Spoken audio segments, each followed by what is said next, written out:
and I'll tell you the number of suggestions, and you pick a number. Oh, right, right, right. And then that will correspond to the suggestion, and then we go right from there. And I look for an out about 10 minutes in, Yeah.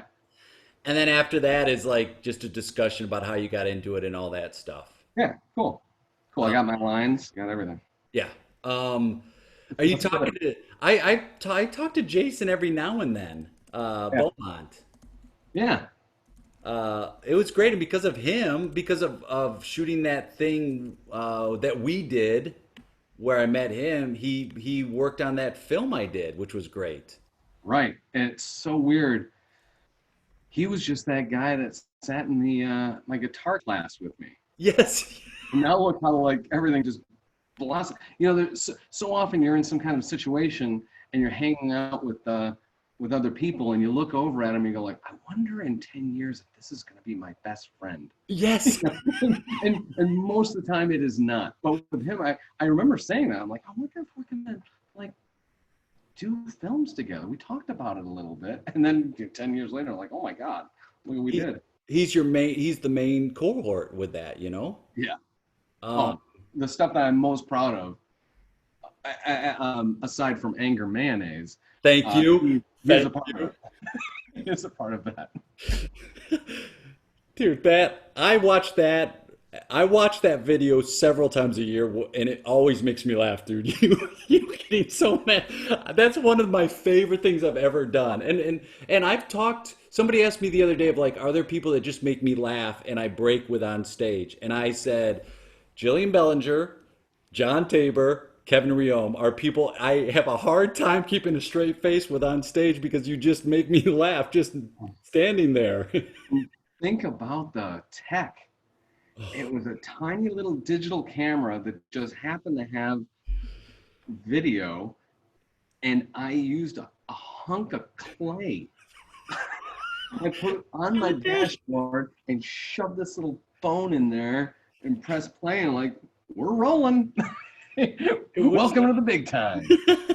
but what I loved with you is like we would talk about doing stuff and then do it. You know, it wasn't a like, all right, that sounds like a good idea. It was like, no, no, we're getting together and we're gonna shoot these videos and making those videos for that 7 day festival was so great. Well, that puts a fire under you. You know, like you put yourself in the constraints of uh, this has to be done in 7 days. Well, I have to do it. I have to get going. I got to do this now. If it were, for whatever reason, and now, but as a result, you have all this body of work, Yeah. good and bad. You know, some of it's terrible. I don't care. I But don't you care. need that. And you need, as improvisers, we don't have a body of work that we can show people. And I think you put improvisers with a deadline because it's some sort of fear of punishment. It's the only way to make them do stuff sometimes. Right, right. Remember when we did that one that was oh shoot, the deMaat key, like it was like Yes. a trailer to a movie, and we brought Goldstein in, and like number one, I can't believe I asked Goldstein to come into Second City to do this with me. Number two, I can't believe he did it. Yes. Number three, when he did it, he was so not interested in doing it. And it actually played. It was actually pretty funny because everything else was like tension in this trailer. And then he's like, what does this have to do with love? You know, like you just, It was the perfect balance. It was the perfect balance. right. And his thing was like, that might have been one of the times that he was suspended from Second City, which has happened a couple of times for him. He's always come back. That might have been the time, but still he's like, I'll come out and do it. And like that was the thing about that place and being around improvisers is you could grab somebody and go, I'm shooting this thing right now. Right. And they go, okay, and they would bring something to it that you wouldn't even expect, but it made it so much better. Remember Audrey Flegel? Yes. Yes. She did a scene, and then she did another shot. I think she was in two different videos, but she did a shot where she was dead, where Yes. she was like laying there like in a chair like this, and we used it for something else. Yeah. Oh yeah, and Flegel, man, she's great. she's out here now too, and just killing it. Great Oh, actor, teaching, it's well, great. and there you go. I mean, I'm in Chicago and I know she's killing it. And it's not because I'm following her on social media, even though I am. It's that I turn on the TV and go like, she's in a Best Buy ad. Yeah, She's in a Lowe's ad. Like, oh yeah. my God. Good for you, Audrey. Yeah, way to go. Pick a number, my friend, between 1 and 76. Wow, 76. That's right. I'm going to go with 48. Oh, cool. So let's see. I can count backwards this time. Let's see. You said 48? Yeah. All right. 76 minus 34 is Oh, you 40. have to count? I could just say two. No, no, no, no, no. 42, 43, 44, 45, 46, 47, 48. This comes from Michelle Gilliam, and our suggestion is pretty please. Pretty please. Pretty please. Thanks, Michelle.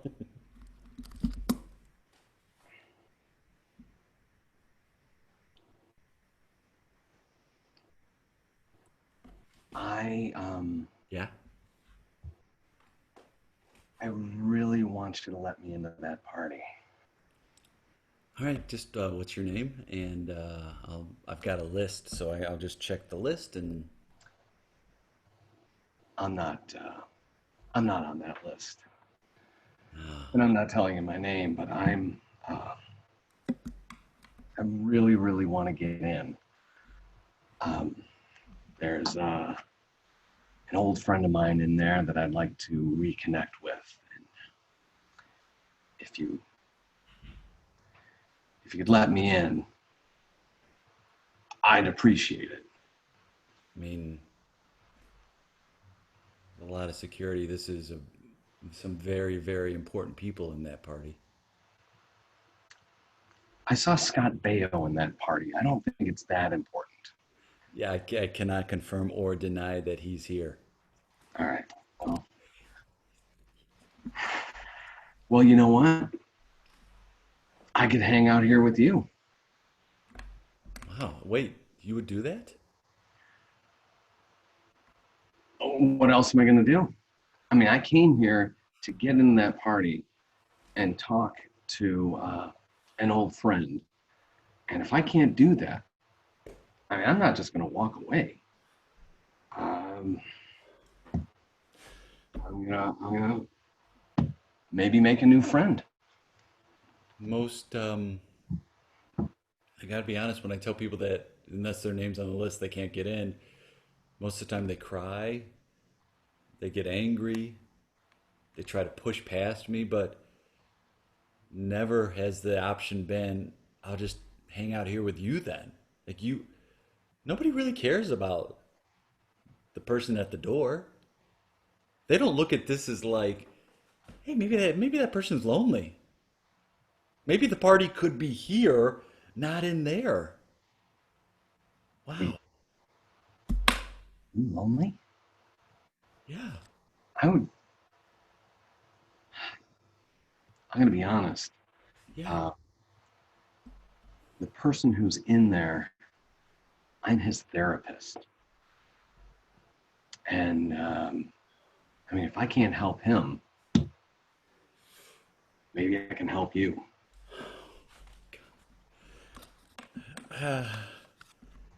I've been feeling a lot like I missed my window of getting married, and I'm not gonna have kids. I mean, I'm still young. I'm 34, but I feel like if I'm not a dad now, I'm not gonna be, and I feel like I've married my work, and I really should marry someone. And every day my life is about saying no to so many good people like you, and it's really just wearing on me. There are so many other people out there who love face tattoos.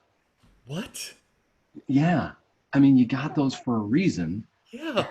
and there's a whole body of people now that have come to accept it and don't see it as a cry for help, but as an expression. I mean, you are Yeah.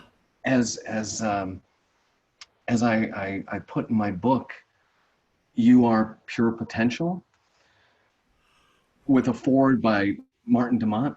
Um, You you wait, are pure. I wrote, "You are pure potential." wait. You wrote you. I've got it in my pocket. Oh my God. I've been reading you up here. This is my oh my God. You're I was not going to tell you my name, but I guess my name is just on that book, and you'll know. you're Dr. Joe Slyman. I am Dr. Slyman. I mean, the VIP, the most VIP of VIPs is out here with me right now, kid. This is a book that's gone with me throughout the world. This is a book that helps me. I am pure potential. You really are. You really are. And I hope that you thought that while you were getting those tattoos, that you were doing that for the betterment of yourself. Yeah. Doing it for you, and you are radiating out to the world that you are worthy, and you are, you know what? When you're doing your job, you're just doing your job. Let those people aren't worthy of your friendship if they're not going to see you as a person as opposed to a barrier. Yeah. Oh my God, like I remember in chapter 4, you are enough, you have enough. You talked about letting those fences down and what people think of me is none of my goddamn business. Look, Right? I've got it tattooed. Look right here. Oh my, wow, that is so cool. Well, Uh, how do I continue to not let what people think about me affect me when I have so many people trying to come at me to get in? I can't trust anyone. I don't know who's genuine and who's not. yeah, yeah. Well, maybe the first step is just broad acceptance. Everyone, everyone is worthy. If you welcome them in, they'll welcome you in. You know what? I want a tattoo. Why the heck am I not getting a tattoo? You wait. Do you really want a tattoo? I actually do. Actually, I mean, like the motorcycle on your cheek is so cool. I sometimes get hampered by my feelings of inadequacy and lack of coolness. Like I feel like I can't try to be cool because that just turned out to be lame. I like want to be cool. A wise man once told me, "You are enough, you have enough." Um, that's the first one. I'm gonna put it right there. Give me your arm. Seriously? Yeah, I I got I am. bring my kit with me everywhere. Listen, I am really susceptible to infection, but I am gonna live large. Oh, you know what? I've got a little bit of Jack Daniels here. Take a bite. Well, no, I just want to Even get better, that sterilize it. That's a good. sterilize it. This doesn't hurt, does it? No. I mean, it's you'll feel a little sting. Have you ever been to the doctor and you got a shot? No, no, Oh, good. Yeah. You don't believe in medicine. Yeah, good. no. Yeah, I mean, I was brought up Amish. Yeah. And I read your autobiography and your Rumspringa had really changed your life. Like you never went back to that lifestyle. No, no, no, no. I had to. Once I got a taste of REO Speedwagon, I was in. I didn't want anything. That hurts a little bit. That hurts more than it doesn't hurt at all. Look, I've made the first Y. Oh, I thought you were done. No, that's just the first letter. You know what? This is not comfortable. Well, I could stop now. It just says yo. That could be a rallying cry for you if you want. It's just something that says yo. Let's stop right now. And it's just yo for right now. I'm gonna Hey, hopefully disinfect that. hey, Doc, you know what? Yeah, You were talking about broad acceptance of people. yeah. I think you should go into that party. I think your name is on this list, and I think you're welcome to enter the cool party. That is awesome. I'm glad I brought this stool. So Yeah, I thought I was gonna be sitting in it all night. no, that have no, like, you have to have your own chair or you rent them, and it's $600 for the night to rent a chair. So it's good you have your own chair, doctor. You've changed my life. Well, you know what? You know who else is going to get their life changed? Stu Harris.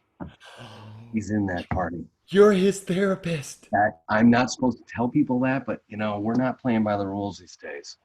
I had it narrowed down. It was either Stu Harris, Kelly Barrett, or Seamus McCarthy, and I wasn't sure which one of the three, but Um, Seamus, Seamus passed. Yeah. makes sense. Yeah, he was on the set of Full House, and he didn't want a stuntman, and he took a fall down some stairs. I mean, that makes complete sense. Yeah, yeah. So, but let's not dwell on the negative. Hey, have fun, yo. Scene! Uh, dude, it's so fun playing with you. It's been too long. If if nothing else, we entertain ourselves with our own references. No, everyone knows who Stu Harris is. Right? They're like, Kelly Barrett, was she in 13 Reasons Why? Yes, right? Well, I mean, we talk about, to me, like using names of friends is so much easier to remember in improv scenes than names that are super fun and clever. I forget those very quickly. However, both of us are then guilty of, like, when we say them, it like busts us up. I mean, you call me Dr. Ghost Sliman. I can't straight face that. Well, I'm down one. you said pure potential, Martin deMaat, and I was like, and that's why we talked about it earlier. You're one of those people that I get on stage with, and it's just trying to wrestle the giggles from getting out. Right, right. Because you could just say one thing, and it's just like, there it goes. Well, but see, that's it. It's almost like when I'm there portraying a therapist, and I'm supposed to have like things, bits of wisdom in my brain.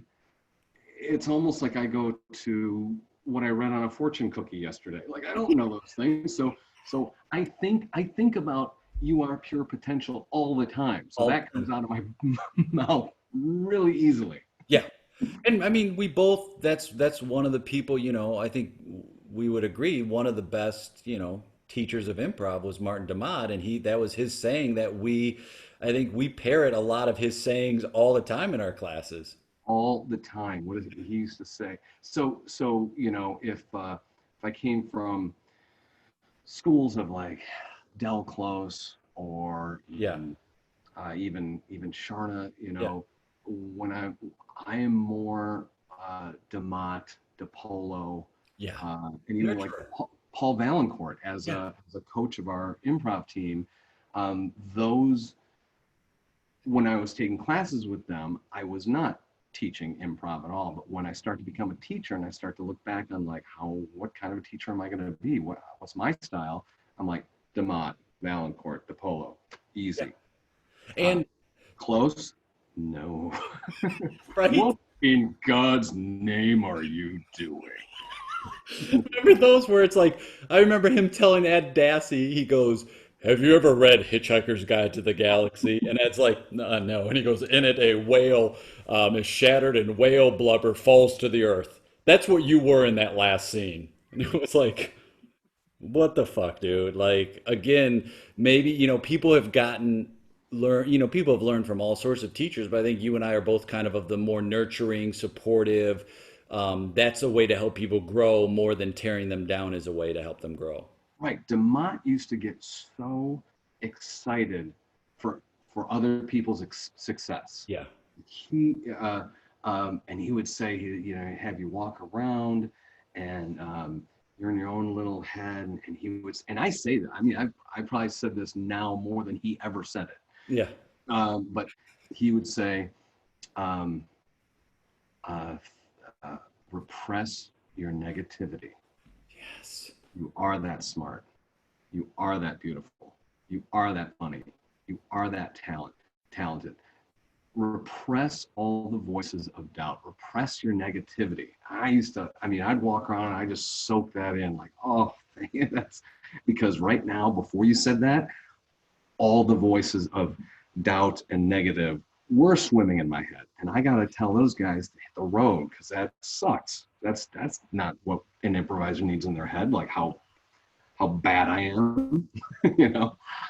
And then you go up and you ask a question in the scene. Your teacher goes, "Don't ask questions." And then that voice goes, "I'm right. See, I'm right. I'm right. You are bad. You are." And Terrible, stupid. you're so stupid. You just don't know what you're doing. And it's like having him, I mean, a guy that would try to convince everyone to take an improv class and was that and allowed that space to be good too and to say things like, let's make the scene about more than that ashtray, right? Like let's make it bigger. Let's make it about something. Let's connect with each other. That's what it's all about. Right. Put your whole self in. Like, you got to put your whole self in improv. I Right. think it was just I go back to interviews with him. I have a whole list of Martin deMaat quotes that I look at from time to time because I think they're so accurate. Oh yeah, absolutely. Yeah, he was. Yeah, he was the best, and Yeah. that's again what I lean on. And there's sometimes, yeah, if there's a knock on my style teaching, and I'll get this from other teachers, or I'll get this from students that'll say like, you need to crack the whip on us more. You need to call us out more. And I go, yeah, I get that. Um, and I'm working on that. I'm still working on being meaner to people. Oh, wow. But but see, I said in on a Craig Euler class one time just to observe what his deal is. Yeah. It was, I mean, he cracks on people, but I thought like at least what I saw, it was justified. He was like there was this girl who was just ragging on somebody in the scene, and when the scene was over, he was like, "All right, you do that all the time. You're shitting on your scene partner, and you can't do that all the time. You can't just constantly throw him under the bus." And I was Yeah. like, and he was a little harsh with it, but it's not like she was running away in tears. Not at all. She appreciated it. She needed to be called out for it. So that's where sometimes I might maybe I'll let something like that slide because I don't want to be that mean or whatever. But that's me being a little bit more Martin deMaat and less Del Close, Yeah. or whatever. Well, for a while, I mean, those were the two camps, right? deMaat and Del Close, Martin deMaat, Del Close, and you Right. kind of subscribe to one or the other. I think yeah, now there's a way to deliver that note too. And you sat in on a class, and maybe Euler let that go for a few weeks, and then finally Right. he's like, "I've had it. You Okay. do this every scene you've been doing for 4 weeks. Every scene has been ragging." So I think if you had a student like that, you might say it. You might deliver the news in a similar way. Maybe not the same style, but definitely the same news. You'd say Right. like, "Hey, let's do a scene where you're happy with your scene partner." Like I might deliver a note that way to be like, "Hey, for this next scene, you really dig your partner." And then I go, "Notice any different?" and kind of let them determine it rather than like, you're ragging on that person. Although Right. if I watch somebody do it a ton, I think I do say like, "Hey, do you notice you do this? Let's try this other thing." Right. Right. I took a workshop in Austin, Texas that Jill Bernard Yeah. taught. Yeah, the best. And it was, I talk about it all the time. I think about it all the time. In fact, when I did my improv nerd with Corinne, that was Yeah. the thrust of what we were talking about is playing happy. But Yeah. her point was, hey, all of you improvisers who are taking my workshop, who have improvised a lot, have maybe some years under your belt, let's not forget that this is fun. And the name of her workshop was, let's play happy. Play happy. Yeah. And so I remember having like a level E class, and on night one, um, scene work was a little rough, and that was fine. But upon reflection of the whole class, I'm like, man, their characters like just bitched at each other a lot. Mhm. So for class two, I said, here's our theme. And I know I mean, if all the scene work sucks and if we don't break any ground, I don't care. But every character is going to be happy, and Yeah. every character is going to love the other character, love the other character. Yes. And we started that way in warm-ups. and then went through different things that we were doing scenically in some of the games. I mean, Always, markedly different. People, always. yeah. I'm like, It's it seemed like a too simple fix for it to actually work, but it worked. it goes back to deMaat. His one of his quotes is "Love your scene partner or want to love them." Right, That's it. right. It's like, and playing with that joy. And you're right. It's like we didn't get an improv to be like, man, I hope one day I have conflict in my life more than I have it now. I hope it's in this fun hobby that I signed up for of make believe. I Like, hope somebody really chews me out because I have it coming. yeah. How did you get into improv? What brought you in to your first class?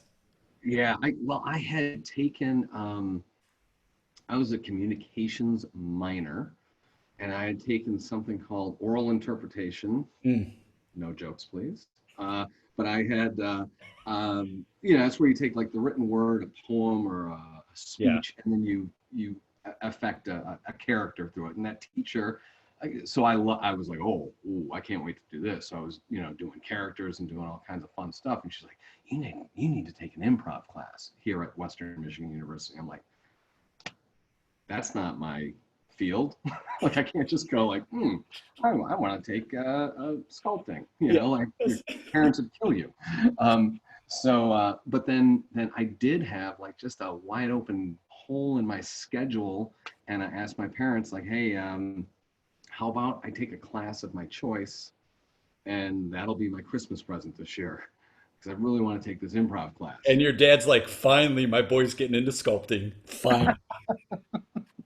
You got it, son. Oh, God, those education classes, you want to be a teacher? There's nothing in that. Sculpt, That's where the money is, boy. right?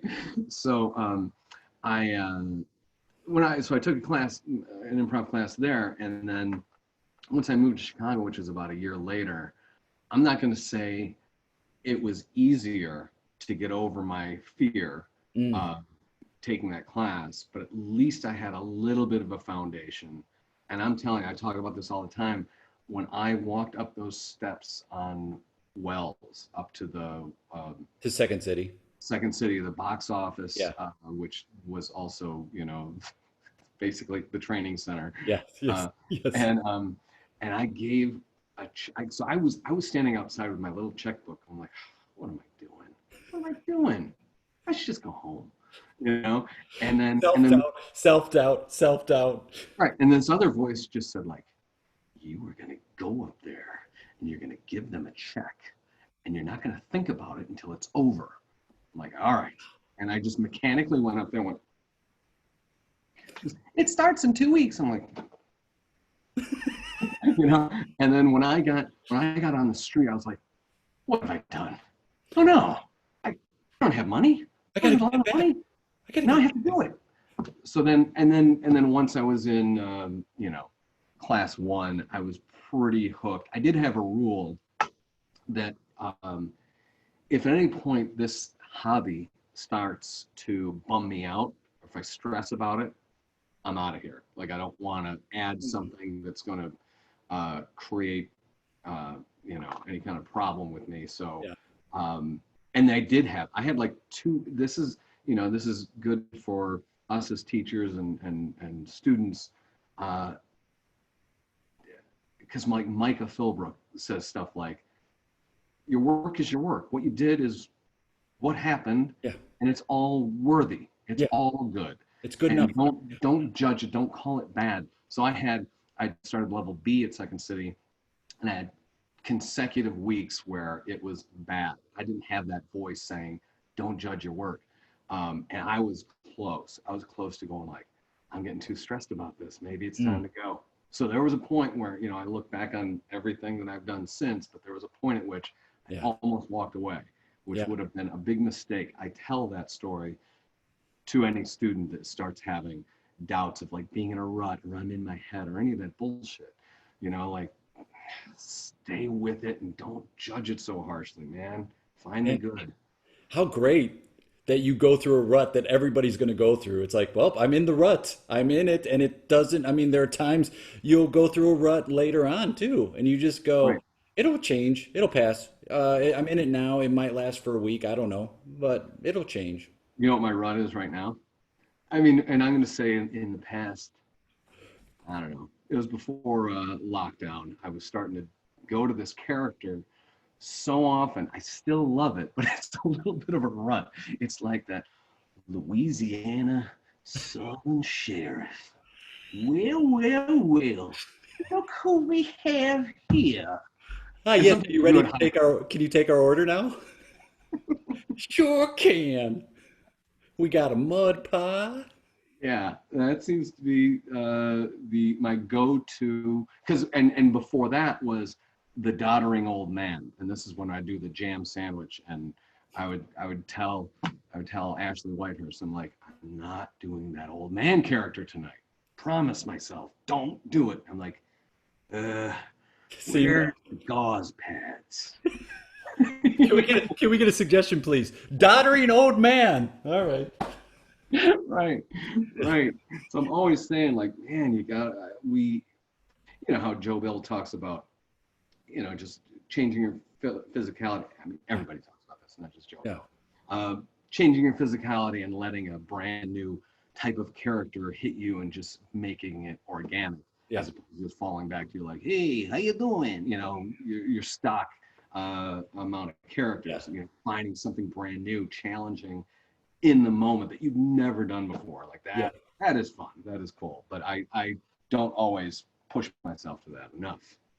Well, and you have to be in a place too where I feel like where you go, oh, I'm on stage with John Hildreth. He'll support no matter what I do. I know I can do it in this scene because he's not going to call it out. In fact, if I'm a character that's losing my dialect all over the road, he'll make it make sense. Versus someone else where you're like, oh, I'm in a scene with this person who's going to call it out right away and bring light to it, and not even in a way to make it work, but just in a way to say like, ah, you messed up.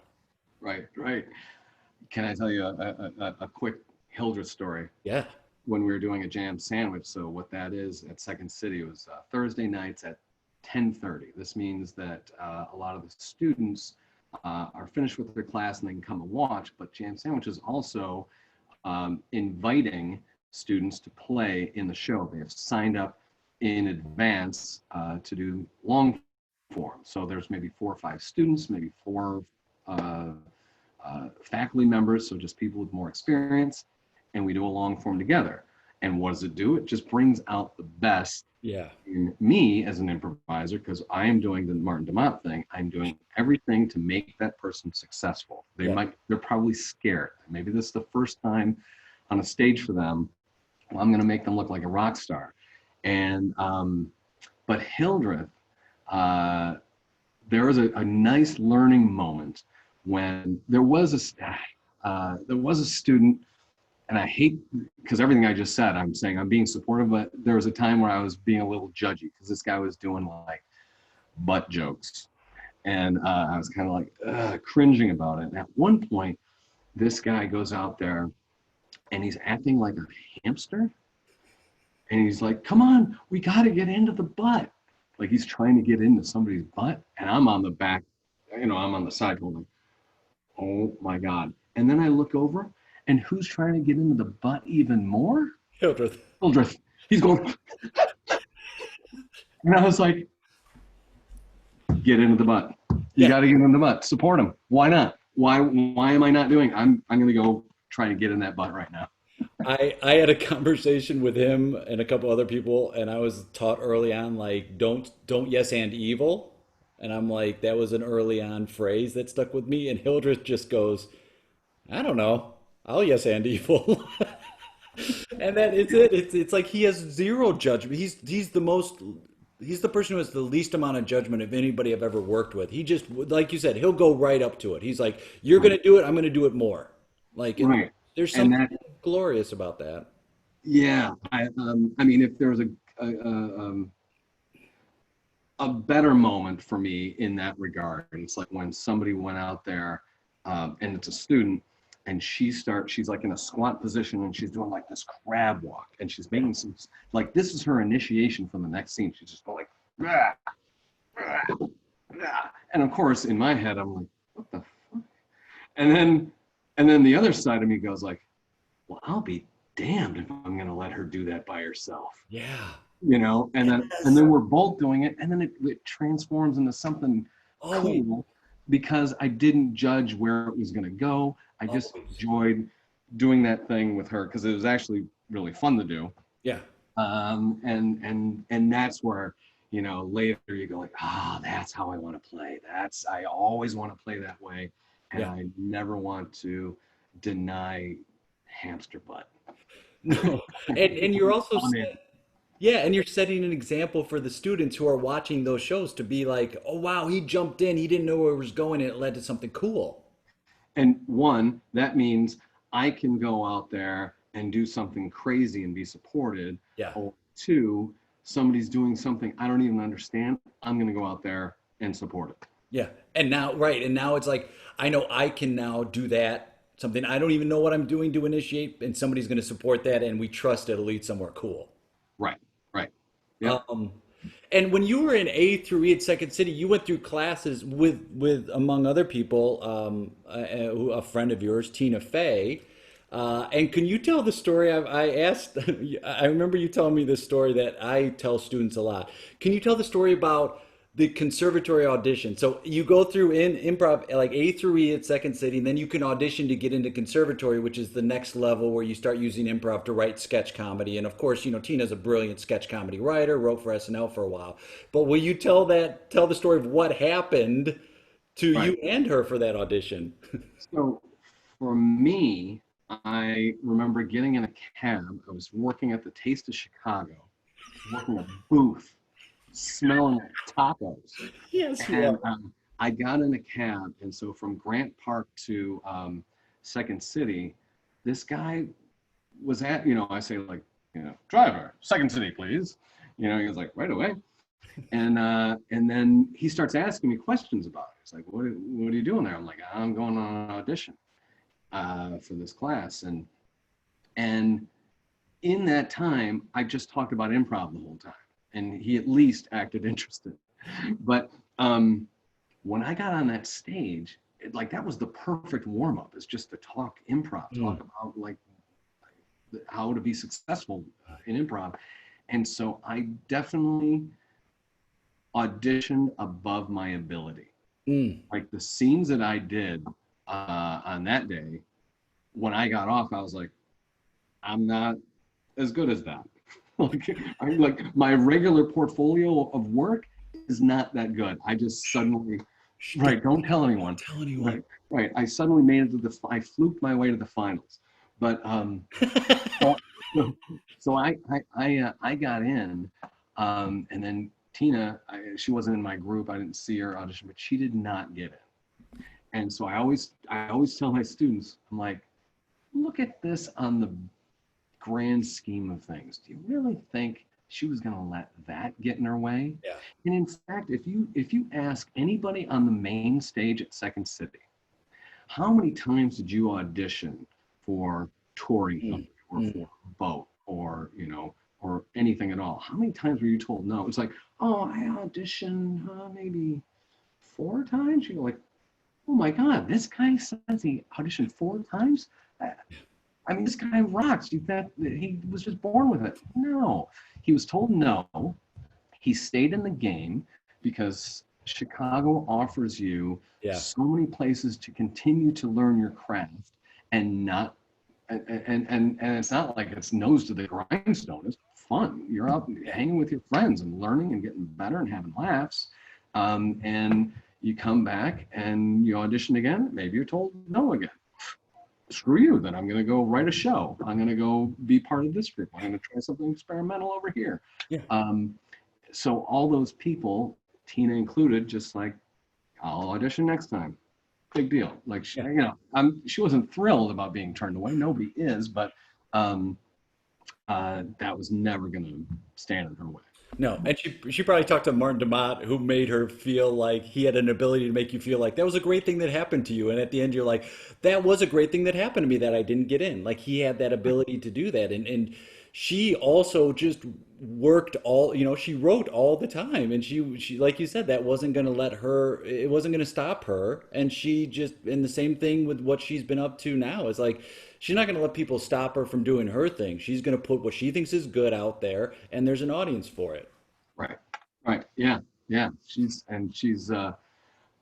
So I talk to her every now and then by text, and this Marco Polo thing where you Yeah. send videos to each other. Um, but one of the things she said recently, because we were talking about Mean Girls, and she goes, "Oh no, I will never not be writing Mean Girls." Right now, she's writing the movie version of Right. the musical, Yeah. which I'm sure that's going to turn into, Yeah. the next iteration will be Mean Girls the series. Of course. Mean It'll be Girls a the series. series, right? Mean Girls the series, the musical, Yeah. um, you know, I, on I Broadway.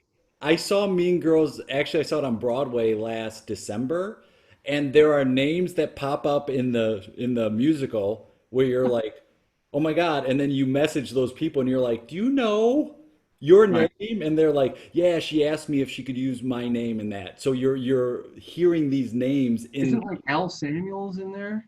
Al Samuels is in there. There's a couple other people too that's like, wait a minute, that is, and then you reach out to them and you go, oh, that's like a way for her to pay homage to her friends. And Right. again, going back to like just use names of your friends. They're so much more interesting anyway. Right. Uh, Yeah. I Alec Baldwin played Dr. Reome one time on SNL.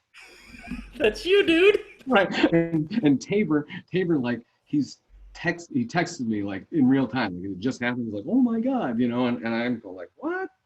And I go, is she just did she use Kevin? No, she used your full name, Dr. Kevin Reome. I'm like, what? So good. Isn't Yeah. that so great where you're like, I got something, like the littlest thing that My people don't. accomplishment. I mean, that's the thing I have to say. I have to say, like, in knowing Tina or meeting her back then, I mean, yes, I will tell students that as a fun name drop, Yeah. but I follow it up with, don't mistake me being friends with her as an accomplishment. Like, Yes. you know, it's just It just is. right. It like you have your friend from high school. I don't say like, oh, congratulations on your friendship with that guy. That Right. that's that must mean that you're a good accountant too. And if you look at the time we came up and the people that were there and the people that like, like for example, Tina, but there are other people where you're like, no, that was just part of the group we were hanging with. And there are also many people who you go, why is person X not famous? They're very talented. Nobody will ever have heard of that person, but they're really good too. So it's just like part of it is work, part of it is luck, right place at the right time. And I mean, you just don't, you never know. Well, because like Steve Carell, Yeah. when we would go, I'd have my class, and then me and Tina and other people from our class would go and watch the set at the main stage, and it was Carell and Colbert and Rosowski and Amy Sedaris and Paul Danello, and there they all are, and they're my and Fran Ann, because she was there for 3 decades, but it was just my favorite improvisers. And I remember my brother coming to town, and I took him to it, and I'm like, you keep an eye on that guy right there. And I'm pointing at Carell because I'm like, that guy is just unbelievable. He So is good. the reason I do improv. Yes. He inspired me. And and then he leaves Second City, and you think like, oh, he'll be a household name next year. And literally 10 years go by. Yeah. And now he's on the Daily Show. Just kind of, he'd done some commercials. He was on that Dana Carvey show, but it was so much, and I don't know all the So much work. details. It just with all the trenches that he must have been fighting in, with all the talent in the world, and it took him a while. He did it, but uh, yeah, there's a lot of other people that have a ton of talent, and we're never going to hear of them because they didn't get that break. Yeah. Whatever. Yeah. Talent is only so much. And and you gotta work too. And like I think Carell and Colbert and Tina, they're all people that were constantly working. And it's like, okay, it's not this isn't going to stop me from where I want to go. It's just, is it this path? Is it that path? So I think you constantly work, and you talked about like kind of like innovative things, and using that and creativity. And you were on the forefront of actual Zoom improv years ago. You did this thing called Facetime Improv, which is you set up two phones of improvisers, and they would improvise a scene back and forth, and it was like, I mean, that was the precursor to what you and I just did, and what a lot of improv is happening now on Zoom. Like you were kind of at the forefront a little bit before your time, my friend. I know some of the, and it was just one of those whims. It's like me talking to Jason Beaumont, video guy, of like, all right, if Rosowski FaceTimes me here and Messing FaceTimes you on your phone, can we put the two phones facing each other? Will they be able to see each other? And can they do a scene? And can we film it with two cameras at the different angles? And Jason's like, Yes. yes, this See, is possible. he's an improviser, right? Never taken a class, as far as I Right. know of, but has that attitude of like, we'll make it work. And there were, dude, those were very funny. You had some, not just Rosowski and Messing, but there were some great pairings. Like Lauren Lapkus, and was it Lisa Linky did one? Yeah, there. I think they did these two scenes, and both of them are my favorite. They They're just kill. so damn funny. That's where it's like I thought about thought about both of them, but Lisa Linky, just, you don't have to, she proves that you don't have to completely vocally change. You don't have to physically, I'm a new character, to be a new character. Like, she plays these two vastly different characters using her own voice, Subtle. and there's so much that, I mean, like, the two characters, they sound the same if you just hear the tones of their Yeah. voices next to each other, but they're so vastly different. One works at the Renaissance Fair and the other is like a soccer mom. They're But you're two right. different people. It's so subtle, but it's so vastly different. Right, They're right, great. right, right. So yes, I mean, I also very much enjoy vocal affectation Yeah. and physical transformation and finding new things within that character. But it's for those that say, like, I struggle with an accent. I don't know how to do all that. There are so many slight Yeah. modifications of yourself that make a brand new, drastically different character.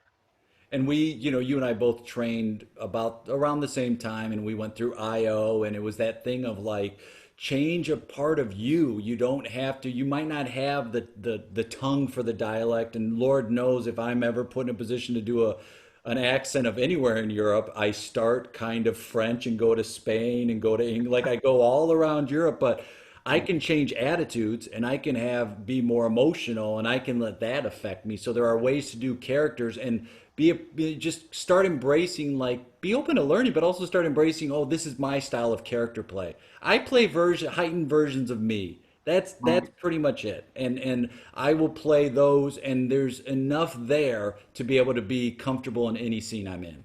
Yeah, yeah, yeah. That's awesome. Um, where can people find you if they want to reach out to you? Because I mean, you teach and you direct, you've created shows, sketch shows, you teach improv, you do corporate facilitation using Yeah. improv skills. What's the best way for people to do that? So we do Kimmy Kampanik Warner and we do work, play, improv, one word.com, and you can find our little webpage and contact info there. You certainly can look for me on Instagram, which is just my name, like Kevin_Reome. I just wrote an article that was published in boingboing.net. Very funny.